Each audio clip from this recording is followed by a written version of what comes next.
Hi friends and welcome back. Today we're going to show you how to prepare your backing fabric and your hexagons for placement onto the backing fabric for your pillow or your other Modern Hexies project. And what the first step you need to do is actually get something to protect your work surface. I've used cardstock paper, I've used newspaper before. Wax paper is preferred, or parchment paper. That way when the glue sticks to it, it easily separates and doesn't leave any paper residue behind your hexagon. But if it does, it's usually behind the hexagon. You don't really see it, and it's not a huge deal. But try to match the paper, if you are using paper, to the fabric so it blends in. So once we have our backing material down, you're going to need to prepare your fabric for placement. And this step is really important because this is going to keep all of your hexagons aligned for the front of your pillow. So what I do is I take my project pillow, the front here, and I fold in half, press, and then fold in the other direction and press. And this makes a large plus sign down the front of my pillow. And this is going to be where I start laying down my hexagons. And before I start laying down the hexagons, I want to prep my hexies. So you should have the hexagons finished, all sewn up. And to prepare these, you're going to need to iron them. Just a hot iron, and I usually just lay them all out, just scatter them on my ironing board. And just recently I've started using a spray starch on them, and it really does make a big difference on how sharp they are. So what you'll do is you need to iron these. I can show you an example of why we want to iron them. I'll go ahead and remove the thread on this one here. See how that slid out? That's because we didn't use any knots in our thread when we originally made these. This one has been pressed, and you'll notice that it just stays together. Nothing folds out. It's just ready to go onto our backing fabric. To show one that hasn't been pressed, here is one that I did not press yet, and I'll show you the difference.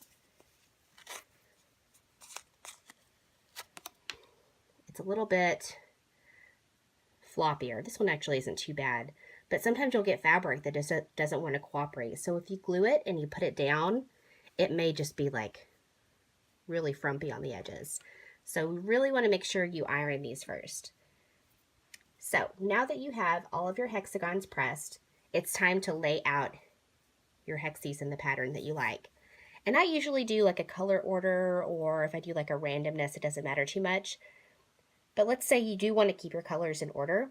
You're going to need to split your hexies in half, and then put your middle hexies down the middle part here, and then work from the middle out. That's the goal here, is to work from the middle out, and that's going to help you keep your 1/4 inch division between each hexagon. So let's say here's the middle here.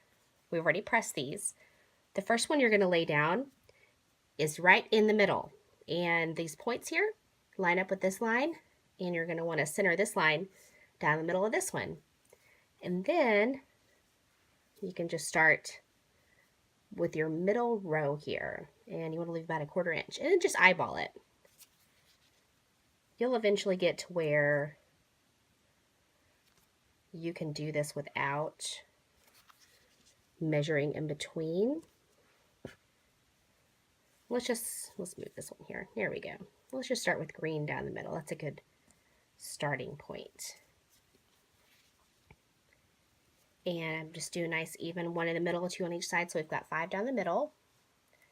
And working your way out from here, you're going to place these here. So you have this nice line to line up your points.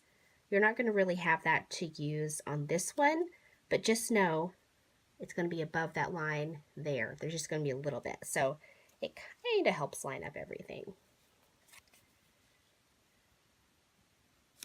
Just eyeballing to make sure those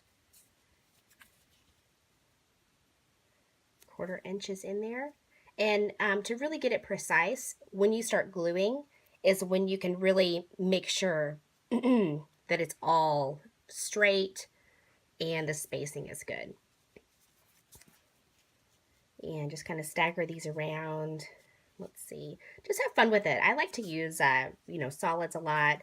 really colorful, and you can make it whichever layout you like. I kind of get random with mine. Let's see, in this next one, again, you're going to line it up on that line.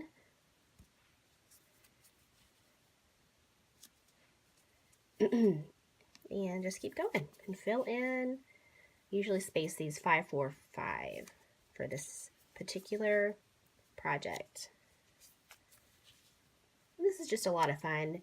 You can lay these out. You're going to want to look at it and be like, oh, I don't really like the layout on this one. I need to change it up a bit. Let's throw a darker one in there.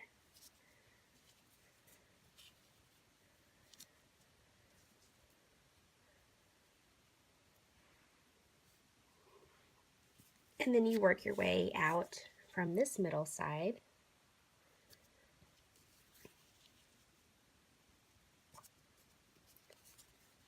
Until you get a layout that you are comfortable with, that you like the color variation, the pattern. Sometimes you can even take a picture and on your phone and make it in black and white just to see the color balance.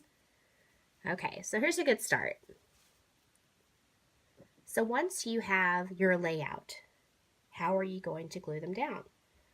Well, what I use is, I've had really good luck with this Aleene's Fabric Fusion. It is a permanent fabric adhesive.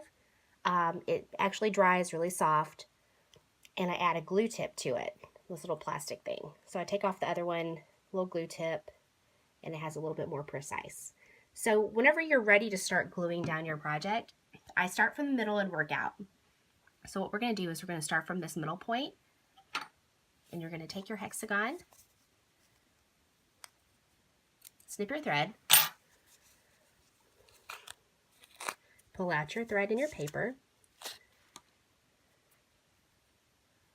and you're going to apply a very fine line of glue just on the back side around the perimeter. And you're going to flip this over, line it up on your points, and glue it down. And then you just work your way from the middle out. I'm going to snip this thread again,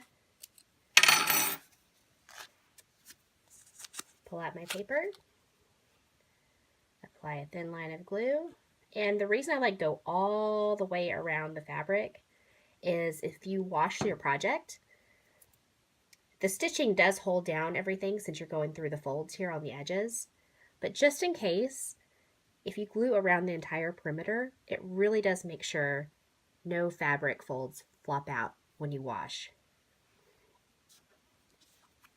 And then just continue to work your way out from the middle. You'll have a nice collection of strings and thread all over your table, but those are super easy to vacuum up.